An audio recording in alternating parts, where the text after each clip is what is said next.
खुलुमबाय बे बडलेण्ड टेलिभिजन्स दिनैनि रादाब फरायदों आं संसार बर'आ दिनैनि गाहाय रादाबफोराव दङ डक्टर हिमन्त बिश्व शर्माया आसामनि गिबि मन्थ्रि महरै समायखिरा लाबाय बर' रावजोंनो समायखिरा लादों मन्थ्रि उरखावगोरा ब्रह्म गिबि मन्थ्रि महरै समायखिरा लानायनि सिगां मन्दिर थांना बोर लाहैदों डक्टर हिमन्त बिश्व शर्मा गिबि मन्थ्रि महरै हिमन्त बिश्व शर्मानि रादाय 1 लाख लाइमोनफोरनो साख्रि आरो माइक्र' फाइनेन्सनि दाहार रेहाय होगोन रिपन बर' आरो आजमला हिमन्तखौ साबायखर बावहरदों काजिरङा हाथियारजों लोगोसे 3 सुरां सिखारि हमदों मणिपुराव 5 केजि फेग्रा मुवा बेसादजों लोगोसे सासे आइजो आरो 4 सुबुंफोरखौ हमदों नेपाल आरो पाकिस्तानावबो कर'नानि गिख्रंथाव थासारि आमेरिकानि मोनसे बार्थडे पार्टियाव गुलि गावलुंनायाव 7 सुबुंनि जिउ खहा दिल्ली पुलिसआ खारखोमानाय खमलायगिरि सुशील कुमारनि हेंथायै हमनायनि नटिस फोसावदों कंगना रनौतआ इन्स्टाग्रामजों मोनसे पस्ट डिलीट खालामजाबाय हलिउड स्टार जेकमेनआ इन्स्टाग्रामनि जोहै भारतखौ मदद खालामनो बाथ्रा बुंदों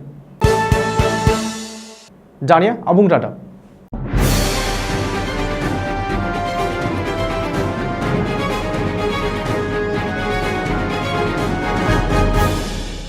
आसामनि 15थि गिबि मन्थ्रि महरै समायखिरा लाबाय झालुकबारि विधानसभानि एमएलए डक्टर हिमन्त बिश्व शर्माया आबुं असमिया गानजों धुति कुर्ता गानना असमिया रावजों गिबि मन्थ्रि महरै समायखिरा लादों डक्टर हिमन्त बिश्व शर्माया गुवाहाटी नोगोरमायाव थानाय श्रीमन्त शंकरदेव कलाक्षेत्र बानजायनाय मेहेर गोनां हाबाफारिनि गेजेरजों हिमन्त बिश्व शर्माया आसामनि 15थि गिबि मन्थ्रि महरै समायखिरा लाबाय आसामनि रायजो बेंगिरि प्रफेसर जगदीश मुखिया हिमन्त बिश्व शर्माखौ समायखिरा लाहोयो आरो बिबार होनानै बरायो मुख'नो गोनांदि डक्टर हिमन्त बिश्व शर्माया गिबि मन्थ्रि महरै समायखिरा लाखांनायनि उनावनो बिथांनि सा 13 केबिनेट मन्थ्रिफोरा फारि फारि समायखिरा लायो गिबि मन्थ्रिजों लोगोसे दिनै समायखिरा लानाय केबिनेट मन्थ्रिफोरा फारियै रन्जित कुमार दास अतुल बरा उरखावगोरा ब्रह्म परिमल शुक्लविद्या रनुज पेगु संजय किसान जगेन महन अजन्ता नियुग अशोक सिंघाल चन्द्रमोहन पटवारी केशव महन्त पीयूष हाजरिका आरो बिमल बरा सा 13 केबिनेट मन्थ्रिफोरखौ रायजो बेंगिरिया समायखिरा लाहोयो सुलुङाव फोरमायथिनाय बादिब्ला गिबि मन्थ्रि डक्टर हिमन्त बिश्व शर्मा आरो बिथांनि केबिनेट मन्थ्रिफोरा समायखिरा लानाय हाबाफारियाव आसामनि बारग' गिबि मन्थ्रि सर्बानन्द सनलखौ लाजेननानै सा सानजा ओनसोलनि रायजोफोरनि गिबि मन्थ्रिफोर गोबांसा बारग' मन्थ्रिफोर मिरु बिजेपिनि आफादगिरि जेपि नाड्डा मिरुनि मन्थ्रि नरेन्द्र सिंह तमार अरुण सिंह बिपिएफनि आफादगिरि हाग्रामा महिलारि आरो गुबुन गुबुन दोलोनि दैदेनगिरि सोद्रोमाफोर आरो गोजौ थाखोनि अफिसारफोरा बाहागो लायो 63 नं चापागुरि विधानसभानि इउपिपिएल दोलोनि एमएलए उरखावगोरा ब्रह्मआ दिनै गिबि मन्थ्रि डक्टर हिमन्त बिश्व शर्मानि केबिनेटआव मन्थ्रि महरै समायखिरा लाबाय इउजि ब्रह्मआ बर' रावजोंनो आसामनि केबिनेट मन्थ्रि महरै समायखिरा लादों रायजो बेंगिरि प्रफेसर जगदीश मुखिया हिमन्त बिश्व शर्माखौ गिबि मन्थ्रि महरै समायखिरा लाहोनायनि उनाव गुबुन गुबुन केबिनेट मन्थ्रिफोरखौ समायखिरा लाहोनाय बादिनो इउजि ब्रह्मखौबो केबिनेट मन्थ्रि महरै समायखिरा लाहोयो मुख'नो गोनांदि इउजि ब्रह्मआ गोदोनायाव आर'नाइ लाना बर' रावजोंनो समायखिरा लानायखौ बर' हारिनि साफ्रोमबो सुबुङानो बाख्नायदों आरो गोजोननाय फोरमायदों नाथाय मित्र जर्टनि बाहागोआरि इउपिपिएल दोलोनिफ्राय सासेल' बिजाथिनो मन्थ्रि होनाय आरो हिमन्त बिश्व शर्मानि केबिनेटआव बर' हारिनिफ्रायनो सासेल' सुबुंनो मन्थ्रि होनायखौ गोबाङानो गोजोननाय मोनि आरो दुखु मोननाय फोरमायदों मुख'नो गोनांदि विधानसभा बिसायख'थिनि फोसावदिंनाय समाव बिजेपिनि गोदान दैदेनगिरि आरो पानेरि बियाबनि बिजाथि बिश्वजित दैमारि आरो उदालगुरि बियाबनि इउपिपिएल दोलोनि बिजाथि बिटिसिनि लेङाइ गाहाय गोबिन्द चन्द्र बसुमतारिनो मन्थ्रि होगोन होनना हिमन्त बिश्व शर्माया गावनो फोसावदोंमोन डक्टर हिमन्त बिश्व शर्माया दिनै आसामनि 15थि गिबि मन्थ्रि महरै समायखिरा लाबाय डक्टर हिमन्त बिश्व शर्माया दिनै आसामनि गिबि मन्थ्रि महरै समायखिरा लानायनि सिगां फुंनिफ्रायनो गुबुन गुबुन मन्दिर आरो थानसालिफोराव थांनानै बोर लाहैदों रिपर्ट बादिब्ला हिमन्त बिश्व शर्माया दिनै फुङावनो सुवालकुचिनि श्री श्री ईश्वर हाटी सत्र आरो दल गोविन्द थानसालियाव थांनानै बोर लाहैयो आरो आसामनि रायजो राजाफोरनि गोग्गो सावस्रि गोजोन खौसेथिनि थाखाय आरज गाबो बेनि उनाव हिमन्त बिश्व शर्माया गोहोनि बिमा कामाख्या थानसालियाव दावबायहैयो आरो बोर लाहैयो मुख'नो गोनांदि कामाख्या थानसालियाव बोर लानानै हिमन्त बिश्व शर्माया थोंजों श्रीमन्त शंकरदेव कलाक्षेत्रआव थाङो आरो आसामनि 15थि गिबि मन्थ्रि महरै समायखिरा लायो डक्टर हिमन्त बिश्व शर्माया आसामनि गिबि मन्थ्रि महरै समायखिरा लानायनि उनाव गिबि खौरांगिरि मेल खुंदों खौरांगिरि मेलनि गेजेरजों गोदान सोरखारनि जानानै आसामनि रायजो राजाफोरनि मदद आरो बोर सारस्रिनाय मागिदों गिबि मन्थ्रिया बेजों लोगोसे गिबि मन्थ्रि महरै गिबि खौरांगिरि मेल खुंनानै बिसायख'थि फोसावदिंनायाव होनाय रादायफोरखौ आखरे आखर मावफुंगोन होनना फिन रादाय होदों गिबि मन्थ्रि डक्टर हिमन्त बिश्व शर्माया।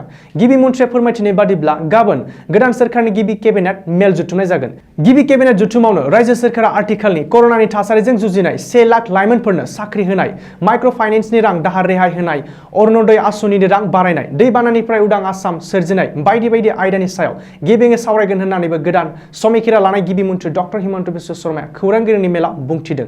मुंख'नो गोनांदि परेश बरुवाखौबो गोजोन सावरायनायाव फैनो थाखाय गिबि मन्थ्रिया उदाङै खावलायो। आसाम कांग्रेस कमिटिनि आफादगिरि रिपुन बरा आरो AIUDFनि गाहाय मौलाना बद्रुद्दीन आजमला डक्टर हिमन्त बिश्व शर्माखौ साबायखर बावदों। रिपुन बरा आरो आजमला टुइट खालामनानै हिमन्त बिश्व शर्मानो साबायखर बावदों। बेजों लोगोसेनो आसामनि 12थि गिबि मन्थ्रि महरै डक्टर हिमन्त बिश्व शर्माखौ बरायदों। मुंख'नो गोनांदि डक्टर हिमन्त बिश्व शर्माखौ आसामनि गिबि मन्थ्रि महरै बरायनायजों लोगोसे फैबाय थानाय समाव हेंथा दोलाव थानानैब्लाबो आसामनि साबसिन जौगाखांनायनि थाखाय हिमन्तजों लोगोसे खामानि मावनो लुबैदों होननानैबो रिपुन बरा आरो आजमला टुइट खालामनानै फोरमायदों। काजिरङा हायुङारि पार्कआव गोहो गोरा हाथियारजों लोगोसे 3 सुरां सिखारि हमदों। सुलुङाव फोरमायथिनाय बादिब्ला काजिरङा हायुङारि पार्कनि साखाथियाव कार्बि आंलं जिल्लानिफ्राय 3 सुरां सिखारिफोरखौ रैखाथि बिफाना हमनो हादों। बबेखानि सुरां सिखारिफोरजों लोगोसे गंनै AK-47 राइफल, गंनै मैगजिन, गोबांथार बिबांनि गुलि, मबाइल फन, फट' आइडेन्टिटी कार्ड, गंसे टर्च लाइट आरो माखासे अजद गोनां मुवा बेसादफोरखौ रैखाथि बिफाना बोखांनो हायो। गोहो गोरा अट'मेटिक हाथियारजों लोगोसे हमजानाय 3 सुरां सिखारिफोरा काजिरङा हाग्रामायाव गान्दा शिकार खालामनो खाबु लादोंमोन आरो नाजादोंमोन होननानै रैखाथि बिफाना सुलुङाव फोरमायथिदों। मणिपुरनि थुबाल जिल्ला पुलिसआ 4 सुबुंजों लोगोसे सासे आइजोखौ लाफानानै 5 केजि फेग्रा मुवा बोखांनो हादों। नंपकसेकनि पुलिस स्टेशन हानजाया मोनसे चन्द्राखं गामिनि लामानि साखाथियाव संदाननानै 2 सुबुंखौ गां 6 प्लास्टिक पेकेटनि लेबेलाव मोनसे नेस्टेल एभरिडे डायरी मुंनि फेग्रा मुवा लांनायखौ सनिबारखालि मोनाबिलिनि 5 रिंगा 30 मिनिटाव बोखांनो हायो। पुलिसआ फोरमायदों दि फेग्रा मुवानि बेगखौ सासे आइजोनि बेगाव मोननो हायो, जायखौ कांपकि जिल्लानि केम्बय मुं होननानै सिनायनो हादों। बिथाङा गावनि फंबाय मांपिलुनजों खब्रै साखा गारियाव फैदोंमोन। मुंख'नो गोनांदि जाथायनि उनावनो आरो 2 सुबुङा एक्टिवा ब्रान्डनि स्कुटिजों हमजानाय 2नि दसे उनावनो दोंसे लामायावनो हमनो हायो। बिथांमोन 2खौबो कांपकिनि लिमजापाव आरो सेमिनलेन्ड होननानै पुलिसआ फोरमायदों। रिपर्टनि बादिब्ला दायो नेपालाव कर'नाजों साग्लोबजानाया जोबोर गोख्रै गोसारगासिनो। नेपालाव थांनाय 24 घन्टायाव 87,077 गोदान कर'ना पजिटिभ मोनदों आरो 52 कर'ना बेरामिनि जिउ खहा जादों। फारसेथिं पाकिस्ताना कर'नानि गोसारनायखौ नायनानै 8 मेनिफ्राय 10 सानसिम हादराव लकडाउन फोसावबाय। बबेखानि बिब्दि लकडाउन होसेयावबो सानसेयावनो 37,000 निख्रुइबो बांसिननि देहायाव गोदान कर'ना पजिटिभ मोनदों आरो 118 कर'ना बेरामिनि जिउ खहा जादों। कर'नानि बिब्दि गोख्रै साग्लोबसारनायनि जाहोनाव पाकिस्ताननि देहा फाहामसालिफ्राव अक्सिजेननि आंखालजों मोगा-मोगि जानांदों होनना मिथिनानै मोनदों। आमेरिकानि कलराड'आव मोनसे बार्थडे पार्टियाव सासे सुबुङा हरखाबै गुलि गावग्लुङो। बे जाथायाव 6 सुबुंनि जिउ खहा जायो। बबेखानि गुलि गावग्लुंग्रा सुबुङा गावखौबो गावनानै जिउ फोजोबस्रांना लायो। कलराड' स्प्रिं पुलिसनि फोरमायनाय बादिब्ला बे जाथायनि खौरांखौ नोगोरनि सोरबा सासे सुबुङा कलनि जोहै फोरमायहरो। मिथिनानै मोननाय बादिब्ला 6 सुबुङा जायगायावनो जिउ खहा जायो आरो सासे सुबुङा देहा फाहामसालियाव जिउ गोमायो। दासिम पुलिसआ बे जाथायनि गाहाय जाहोनखौ मिथिनानै मोननो हायाखै। फोरमायनाय बादिब्ला गुलि गावग्लुंग्रा सुबुङा बे पार्टियावनो थानाय सासे आइजोनि लोगो होननानै बुंदों। दिल्ली पुलिसआ दिनै अलिम्पिकआव मोननै गल्ड मेडेलिस्ट सुशील कुमारनि हेंथायै हमनायनि एबा लुकआउट सार्कुलार मुंनि मोनसे नटिस फोसावदों। बिथाङा 23 बोसोर बैसोनि गागि जाखांफुनाय नेशनेल चेम्पियन गेलेगिरि सागर धनखरखौ सा-सानजा दिल्लीनि छत्रसाल स्टेडियामाव मार्डारनि बिथिङाव बिथांनि मुङा सिगाङाव फैनायनि उनाव खारखोमानानै दङ। मोनसे जाथायखौ बिथा खालामनानै रिपर्ट बादिब्ला सागर धनखरखौ स्टेडियामनि पार्किं एरियायाव मोनसे जाथायाव नांज्लायनानै बुथारना दोनलाङो। बेनिनो बिथांनि हेंथायै मार्डार, लांखारग्रा आरो दुथाङारि फाव फान्दायग्रानि गसर जाबसिन जादों। सुशील कुमारआ जाथायनि उनाव हरिद्वारनि आश्रमाव आरो ऋषिकेशआवबो थांखांबाय। उनावहाय फिन दिल्ली फैफिनना आरो दायो हारियानायाव फारियै लकेशनखौ सोलायगासिनो दङ। मुंख'नो गोनांदि सागरनि नखरफोरा फोरमायदों दि सुशील कुमाराबो नांज्लायनायनि जाथायाव जायगायाव दंमोन आरो सुशीलजों लोगोसे बिथांनि लोगोफोराबो सागरखौ सुशीलनि फारसे गुबुन गेलेगिरिफोरनि सिगाङाव गाज्रि राव बाहायनायनि साजा होनो न'निफ्राय मडेल टाउनसिम लांखारो।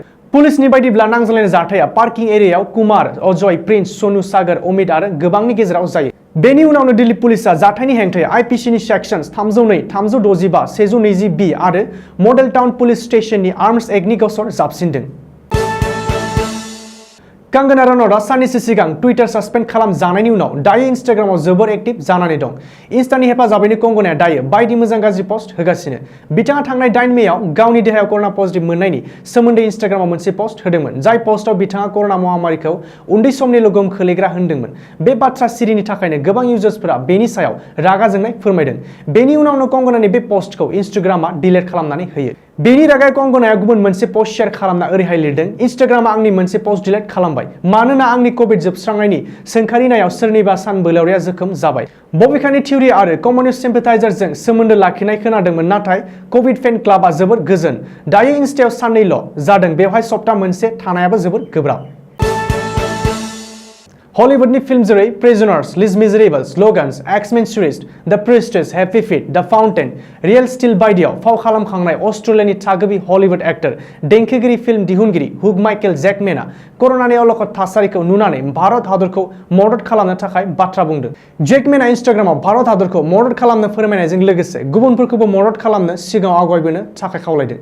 बेजों लोगोसे बिथाङा प्रियंकानि फान्डरेजारनि लिंकखौबो शेयार खालामदों। बेनि थाखाय बलिउड आरो हलिउड एक्ट्रेस प्रियंका चोपड़ाया जेकमेननि इन्स्टा स्ट'रीखौ गावनि इन्स्टा स्ट'रीआव शेयार खालामनानै जेकमेननिसिम साबायखर बावदों। दिनैनि रादाबा एसेनोसै, गोजोन्थों।